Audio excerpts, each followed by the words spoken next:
আল কুদস জিহাদের মাধ্যমে মুক্ত হবে, কিন্তু এই জিহাদের দরজা কেউ এসে আপনার জন্য খুলে দিবে না।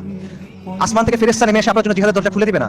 জিহাদের দরজা খুলতে হবে তাওহীদ আর হাদিসের শক্তি দিয়ে, খুলতে হবে না, ভাঙতে হবে। এটা এই রাস্তা আপনি মনে করতেছেন আল কুদস পর্যন্ত আপনার জন্য একটা লাল গালিচা বিধানো রাস্তা তৈরি করে দিবে, যে ভাই আমি আল কুদসে গিয়ে জিহাদ করবো। না, আপনার রক্ত, আপনার হাড়, আপনার মাংস, লাশের শাড়ি, ফুলির পাহাড় পার হয়ে আপনার আল-আকসা যাইতে হবে। এটা ছাড়া কোনো অপশন নাই।